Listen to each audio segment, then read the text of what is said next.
Good morning, y'all. It's a beautiful morning. Having myself a coffee. Coffee talk number 3, down the hatch. But listen, if you clicked on this video, we like to do coffee talks on this channel every once in a while. But today we're going to talk about going from 0 to 80 and how actually that's all that's needed to be considered a winner by normal people's standards. But that last 20% is where all the juice of life actually is. And no one ever goes there because it's difficult. But before we do that, let's get our nice cup of coffee. I even stopped because I know you guys like watching me stir.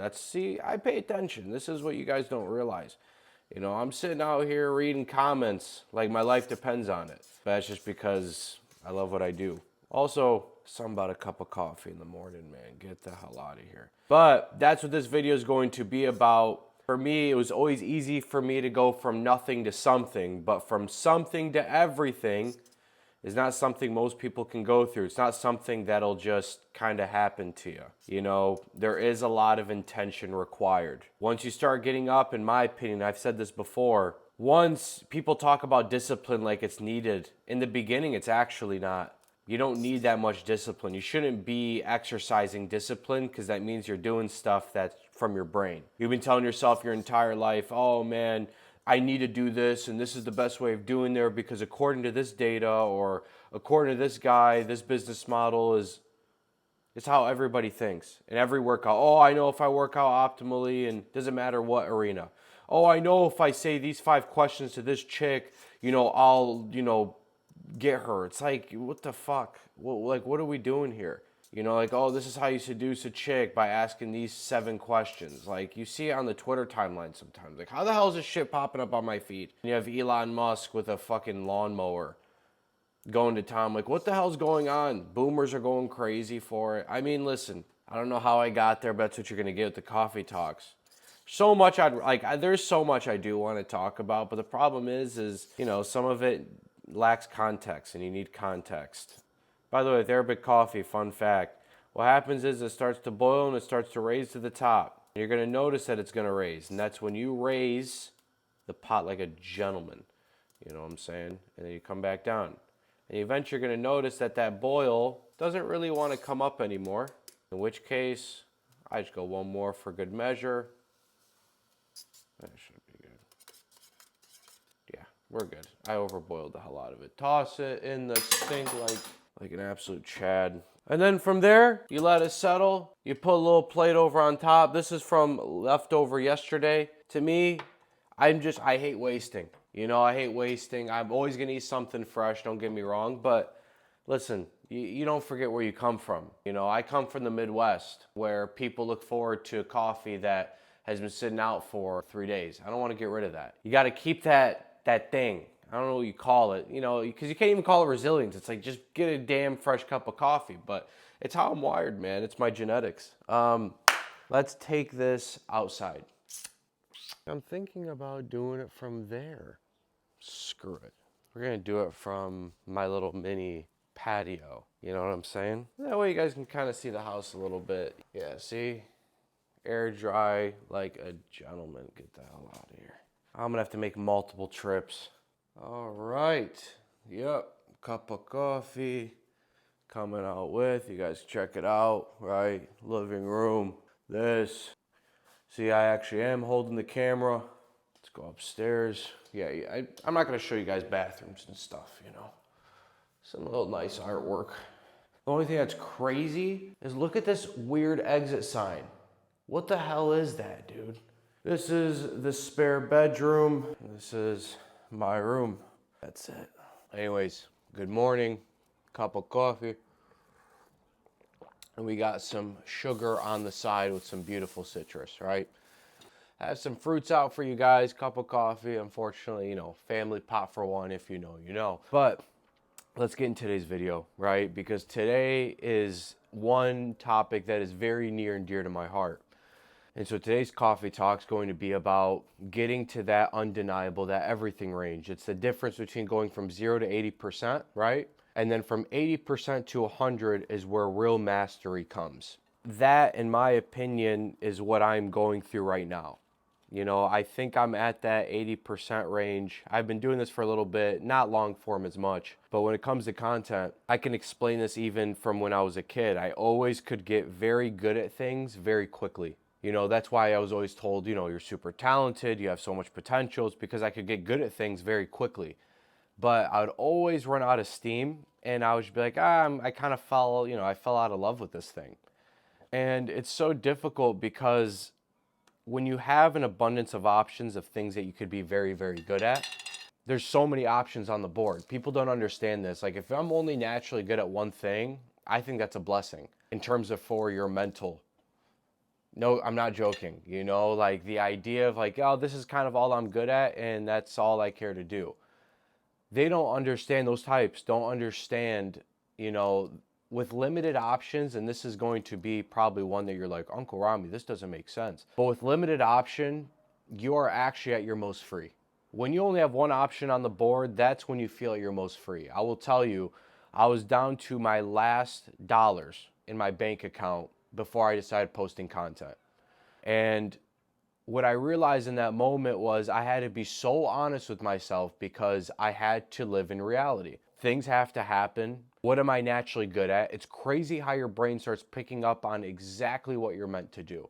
I'm not saying you have to go hit rock bottom mentally or even financially or even physically, but that's why people talk about rock bottom being such an enlightenment feeling. You know, it is, it's enlightenment. And it's because all of the bullshit dissipates. There's no more options on the board. You're thinking in your head, what is it that I'm actually meant to do? How could I best serve people based on who I am as a person? That's it. That's how I arrived at posting content. I said, what are you actually best at? And I realized I'm like, well, honestly, like I've learned a lot when it comes to fitness. I think I could help people out on that end, even understanding how to structure it mentally, you know, how to get to your goals faster. And then as things start to progress, things start to move. You start talking about this, you start talking about this. But I am now realizing, I feel like I've been in a state of just, you know, when you're possessed, you know, not like demon possessed, relax, okay? Side note, man, citruses are just stupid. My God. Especially the citrus here. But when you are possessed, you're not even thinking about the same things you've gone over. Like, for me, the dragon that I've been trying to slay is how do I take myself from that 80% good range that I've touched in a lot of areas of my life? What do I choose to go 100% in? Because I'm going to tell you this right now, to go from 0 to 80 is you simply showing up and trying. If you try your best, and by the way, that 80% range is a winner in today's day and age. And I mean that. But amongst the winners, who is the winner? Right? You're thinking of it as competition with everybody else. It's the opposite. It's actually a game with yourself. How do I touch as high as I can possibly go? Because I'm going to tell you this right now. Most people, you know, I know a lot of people posting content and they're trying to crack, you know, 500 subs, 1,000 subs. Because YouTube is just, it's different the way social media platforms work now. And I think as of today, it's like I'm at 17.5. And I'm so angry with myself because it's like I need to have a better compelling message. I need to do this better. And it's never enough, you know? But what I will tell you is when you know, and you have, and I think most people are honest with themselves, like there's a difference between delusion, and I do have delusion, don't get me wrong, but it's delusional based in reality. I know I'm capable of being here. So if I'm not there and I'm over here, I'm pissed. I'm actually pissed. And it's because people do not understand to go from that 80 to 100% range, which I think I have done, not 100, there's no such thing as 100, let's be real, but I've done that in fitness where I now understand it's a game of the details. It's not just about showing up and being consistent anymore. You've done that. That's why you are above average. That's why you look like you're in decent shape compared to the average. But we all know this, and I'm going to tell you this right now. Since I've gotten to this undeniable range with my fitness personally, people just come up and they just want your attention. You know, they want these things from you, and it's because it's compelling. People know that inherently, like to get to where he's at as a natural, like you have to know stuff. You just have to. And it's because it is the game of the details. The details matter so much. When people say don't sweat the small stuff, I agree in the beginning. But At a certain point, you have to sweat the small stuff. The small stuff matters. It's all in the little things. And that's why a lot of people just eventually are like, oh, I'm good with where I'm at, you know, and then they'll just kind of say like, this is where I want to live. For me, I just can't lie to myself. I wish I could lie to myself and just say, dude, this is so great. Look where you're at. And listen, what a beautiful view. I'm in a great spot. Don't get me wrong, but I've never played the game for this. This is the bonus of how I just live my life. It's legitimately a bonus. It's like a gift. But that's not why I got here. It wasn't because I was like, I need to be on the Mediterranean Sea and see all this stuff. People don't understand there is such thing as like the addicted mind. You know, like you're so addicted to seeing how far you can go. And I do have a highly addictive personality, and I think I'll make a separate video on how to leverage that properly. Because I have a highly addictive personality. It's why I'm super careful about what I do, because when I decide to do something, it's like nothing else exists. Nothing. It's just the mission and the thing that I'm doing, and that's all that matters. That's why I have to be very particular about what I decide to do. You know, that is the downside of it, but it's also nuclear, man. And that's why I tell you guys to lead with your heart, because I'm going to tell you this, to go from 80 to 100%, you can't do it. And I shouldn't say you can't, but it's extremely, extremely, extremely rare to do it to where you're emotionally dominating yourself on such a level that you'll eventually just kind of lose yourself. And it's weird because like I've lost my mind through this process, but I've also never felt more alive.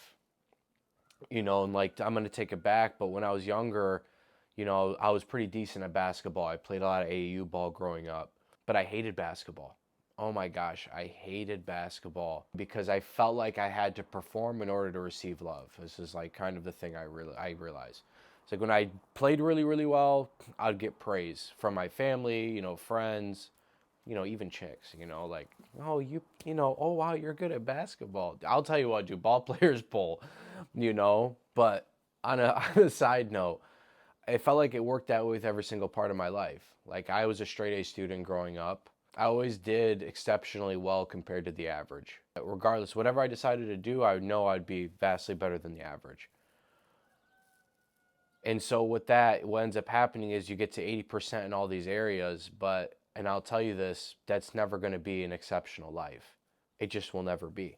It'll never be an exceptional life. And I've always cared to be exceptional, unforgettable, undeniable. And it's funny because I used to think in my head, like I think when I got started doing stuff, it was always for, you know, other people. I loved being praised. And then at a certain point I realized like I'm playing at other people's games and winning at those, and I'm left feeling more empty than when I started.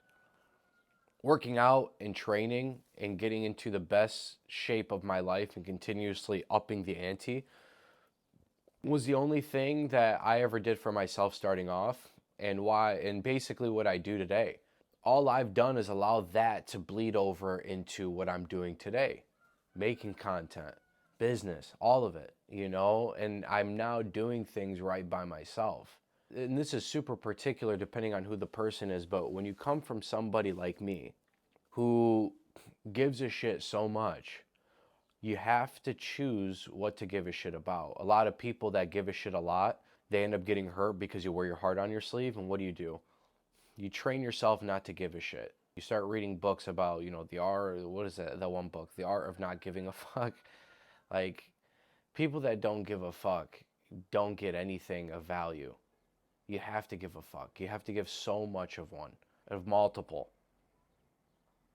That's what people don't realize about the thing that hurts them, is they try to remove it.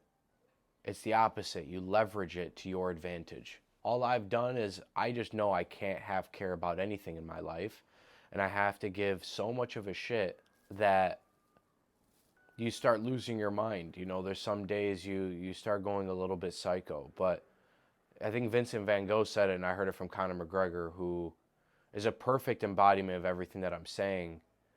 You know, you talk about a guy that touched the top, but that thing that is the reason why he touched the top is why he is struggling probably nowadays, you know?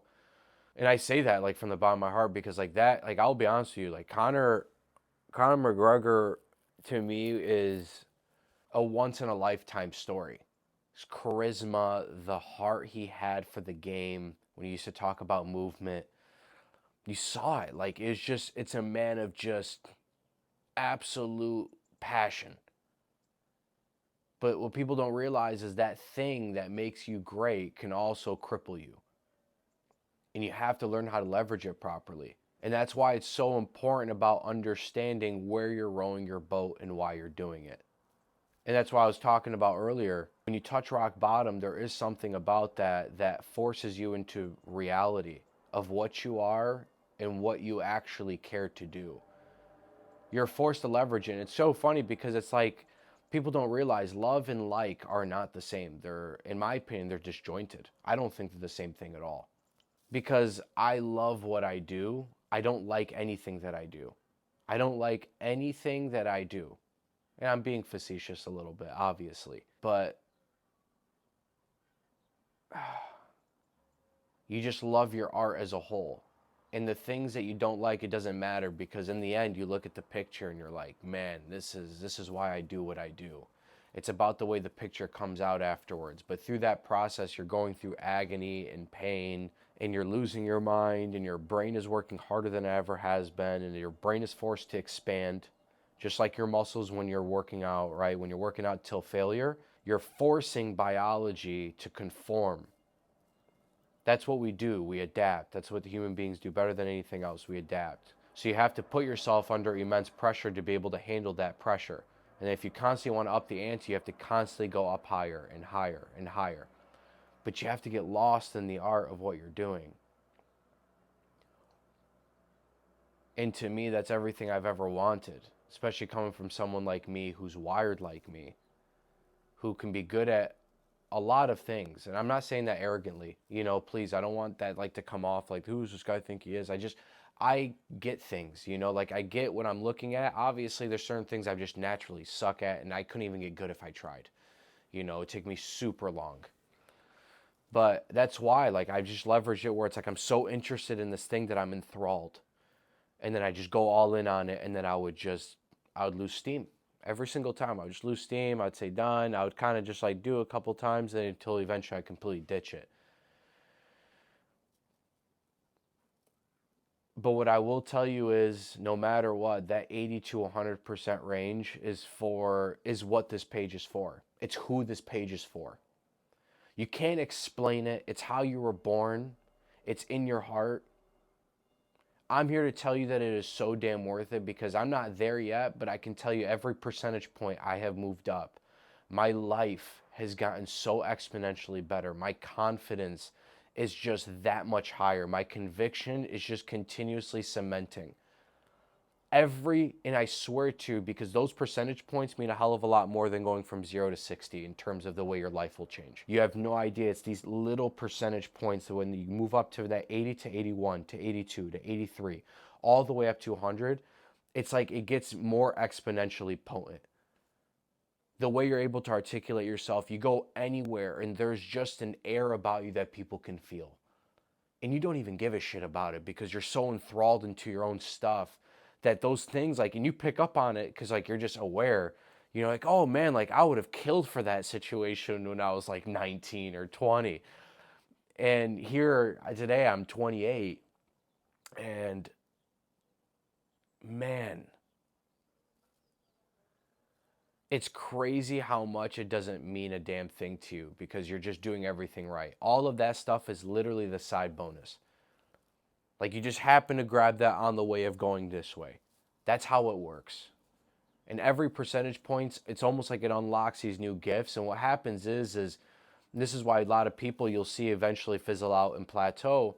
You get to a point where you're like, dude, I love my life. I don't really care to go any higher. And that's when people stop. There's that certain percentage point. That could be 86 for somebody. That could be 87 for somebody. For me, I'm telling you, I have a deep obsession with touching 100. I always have been since I was young. And I do think it stems from, I used to look at my older brothers as bigger than life and they looked at Jordan as bigger than life. So I think when I looked at Jordan, You talk about a guy that hit the basically as close to 100% as you could possibly get. And it's crazy because people ask me who my aspirations are. It's not that those are my aspirations. I just recognize that they were a part of how I've thought since I was a very, very young kid. I don't really think about, sports stars now. I'm like, man, that's so inspirational. I look at stuff, I'm like, it's so impressive. Because you just know, like, when you're in the game of something that you're trying to reach to 100 on, you can apply that to anything. You can look at anything. You can look at someone doing art, playing piano, doesn't matter. You look at it and you're like, he has lost his mind in this process. People have no idea what they're looking at until you've gone it down. That's where it's like you have such an entirely different perspective on things. It's so much deeper and it's so much more primal. As funny as it sounds, like you understand that we're just raw human beings that just care to be good enough by our own standards. We want to look at the man in the mirror and say, man, I'm proud of this man. But what sucks about it is you don't just say, I'm proud of this man and it's done and now you're proud forever. You have to do the things, you have to show up every single day. It literally never goes away. You have to continuously do those things that further that pride because you're either growing or you're shrinking. I don't believe in this whole thing of like just maintaining.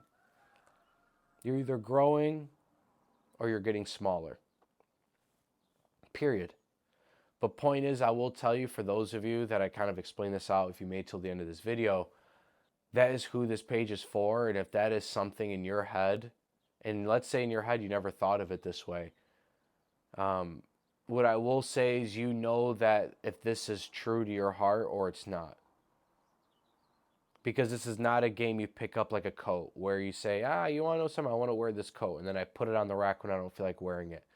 It is 24/7, 365 days a year. If I were to take a vacation, I couldn't do it if I tried because I'm so obsessed with my process. It's everything to me.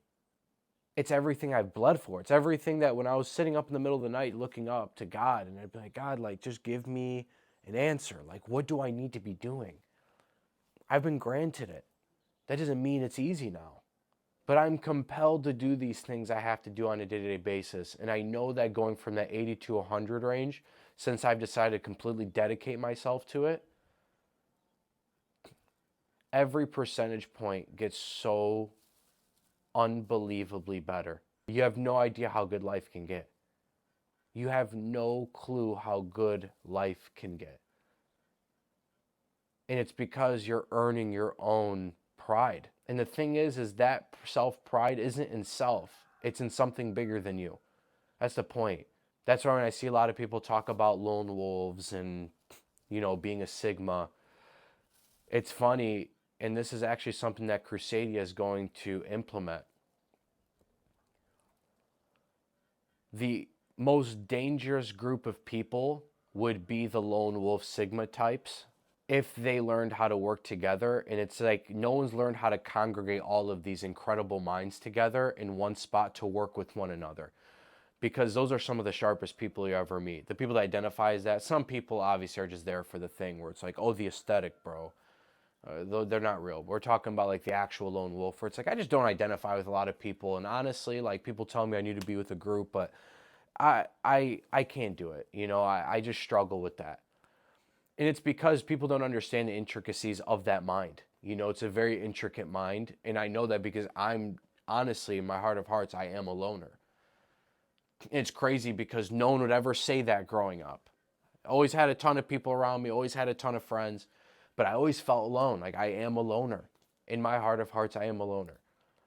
So people don't understand that, but what I have understood is if all of these types got together and actually learned how to lean on one another, they could take over the world. And I know that.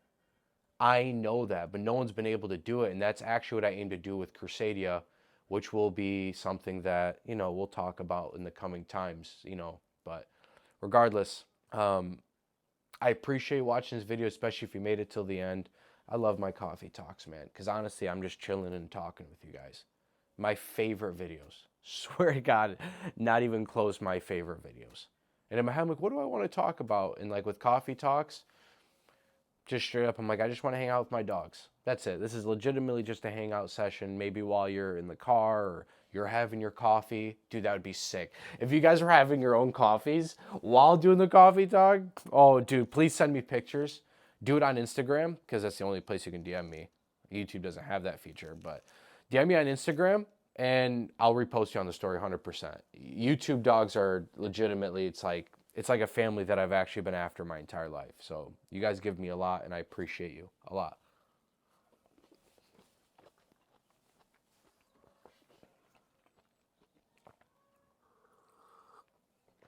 But regardless, to wrap it all full circle, I do appreciate watching this video till the end. What I will say is that going from that 80 to 100 range requires the details. And that is exactly what I aim to do, is take a bunch of people that have reached the 80, the 70 to 80% range, and let's all take it to 100. All of us.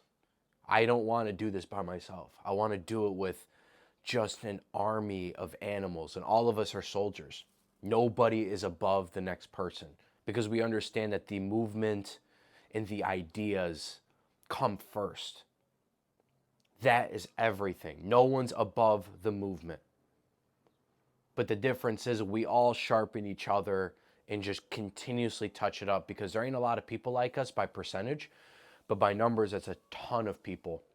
But anyways, I appreciate watching this video, especially if you made it till the end. You're a real one. If you didn't, have fun staying in the 60% range for the rest of your life. Okay, that's all I'm going to say. All right, I shouldn't be that way. But regardless, I love you guys very much. If there's anything you guys want specifically, maybe in the next coffee talk or just in general with content, real talk, man, like give me stuff like, why do you follow this page? What is it that you get from me that you can't get from anybody else?